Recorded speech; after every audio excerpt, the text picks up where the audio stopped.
Olá, estamos dando início à nossa sequência de mensagens para nossas células e hoje nós temos um tema muito especial para que você possa ministrar nesta semana na célula na qual você está sendo o líder, o guardião do meu irmão.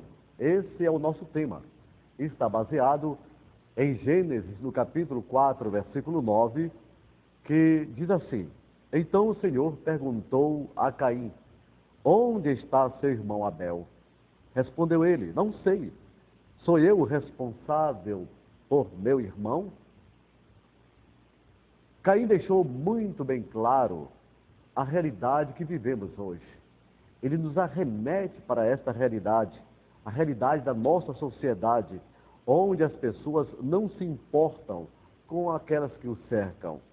Cada um vive o seu mundinho e se isentando da sua responsabilidade com pessoas que precisam da sua ajuda. O que mais se faz hoje é uma curtida no Face. Mas o que Deus quer dos seus filhos é muito mais que um formalismo, mas homens e mulheres capazes de se importar com o próximo e assumir a responsabilidade de guardá-lo do mal.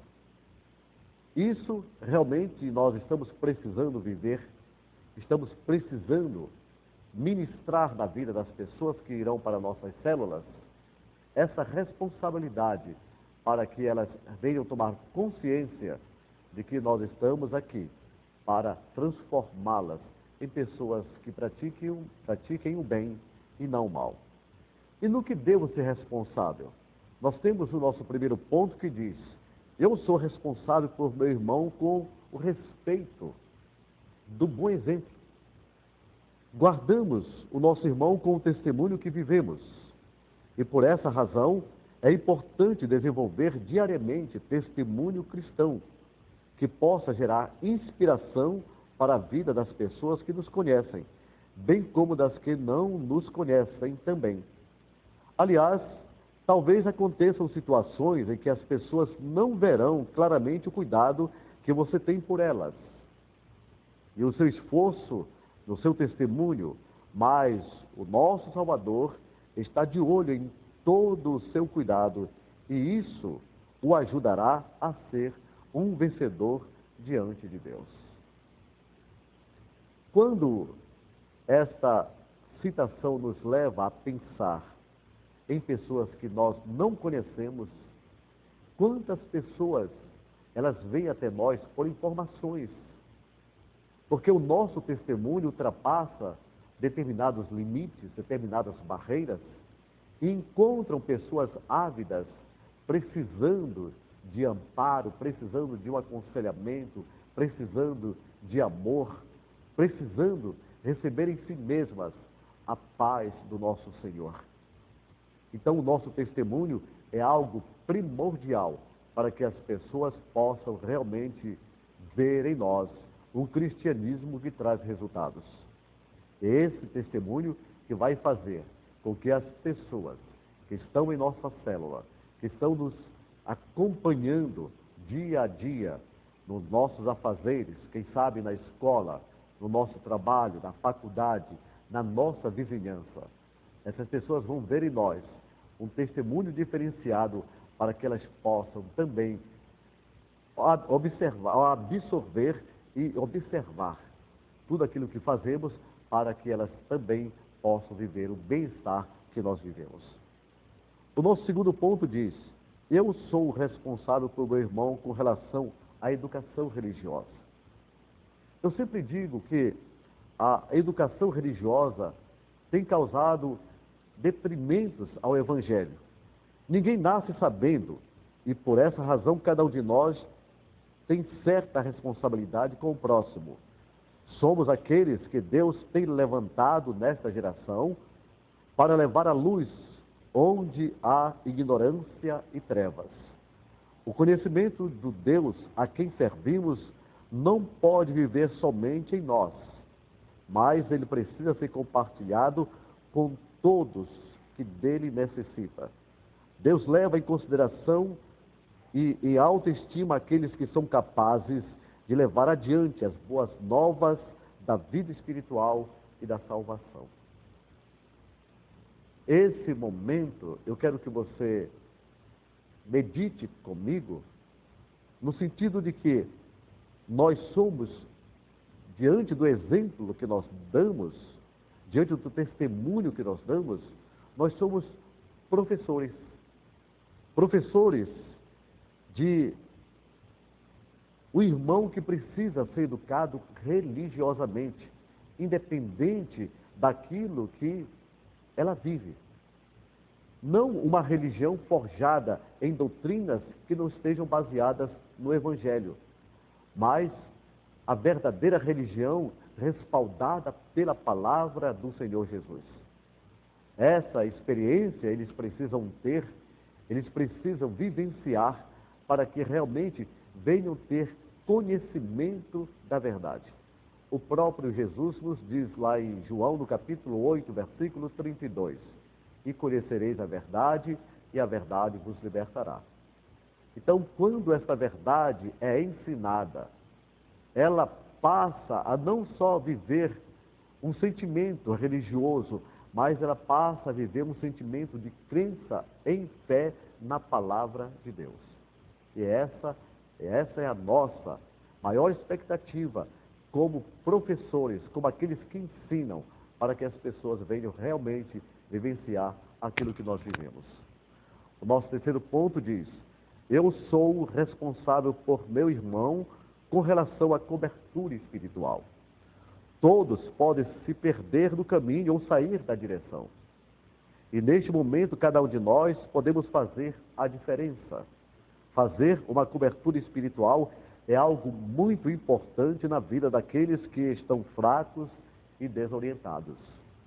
Cobertura espiritual nos fala de um conselho bem dado, uma visita amável, um telefonema amigo, zelo e também a atenção.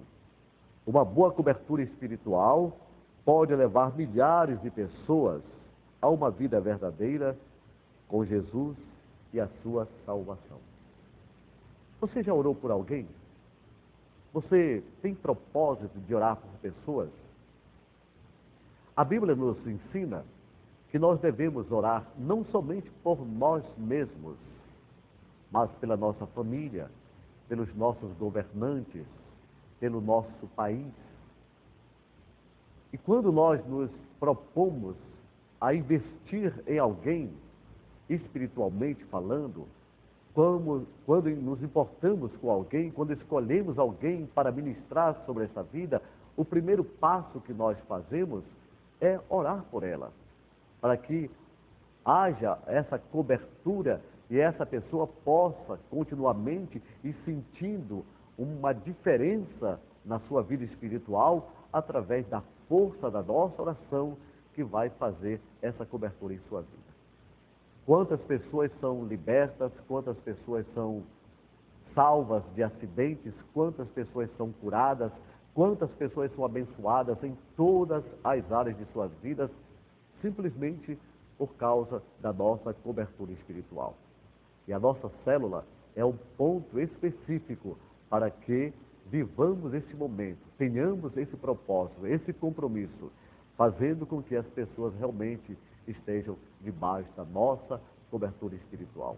Esse é um ponto importante para que a nossa célula possa alcançar os seus objetivos. O nosso quarto ponto diz: eu sou responsável por meu irmão com respeito à servidão. Todos somos responsáveis por servir uns aos outros. E podemos servir as pessoas nas mais diversas situações da vida. Podemos servir as pessoas dando uma cesta básica, cuidando de crianças, orando pelos que estão doentes, ajudando as pessoas que precisam de auxílio em pequenas tarefas. Quando servimos as pessoas, estamos nos moldando para uma vida que agrada ao coração do nosso Deus. Na igreja, servimos quando ajudamos na limpeza, na evangelização, no discipulado e na consolidação, bem como no auxílio aos irmãos que necessitam de cuidados. Cristo é nosso exemplo de servidão e nele nos espelhamos. Quando olhamos realmente para a ação de Jesus Cristo, ele nos diz: eu não vim para ser servido, eu vim para servir. E um dos exemplos mais clássicos da Bíblia é quando, na última ceia, ele cinge-se e lava os pés dos seus servos, mostrando que essa humildade, em termos, essa capacidade de servir, faz com que nós hoje possamos nos espelhar em Jesus Cristo, para que nós também, como servos, venhamos praticar esses atos. Quantas pessoas ao nosso redor estão precisando dessa nossa ajuda? Quantas pessoas estão precisando que nós a sirvamos? É só olharmos ao redor.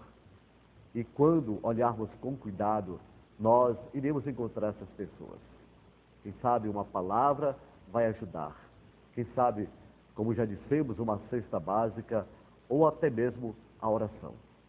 Basta nós nos dispormos que, com certeza, pessoas estão precisando da nossa ajuda. O nosso quinto e último ponto diz: eu sou o responsável por meu irmão com relação ao amor. O amor é a marca dos que realmente seguem a Jesus. É impossível viver um cristianismo autêntico sem viver em amor para com as pessoas. Aliás, sem amor é impossível conviver com as falhas e as imperfeições do próximo, que em alguns casos são extremamente estressantes para algumas pessoas. Amar é mais que uma emoção, é uma decisão que deve ser levada a sério todos os dias, tanto para expressá-la para Deus como para o próximo. O versículo mais lido da Bíblia, mais conhecido, está em João 3,16. Porque Deus amou o mundo de tal maneira que deu seu Filho unigênito para que todo aquele que nele crer não pereça, mas tenha vida eterna. Esse é o exemplo maior do amor de Deus para nossas vidas. E quando olhamos para a cruz, nós vamos ver o cumprimento desse amor de Deus. Mas eu estou realmente amando o meu irmão?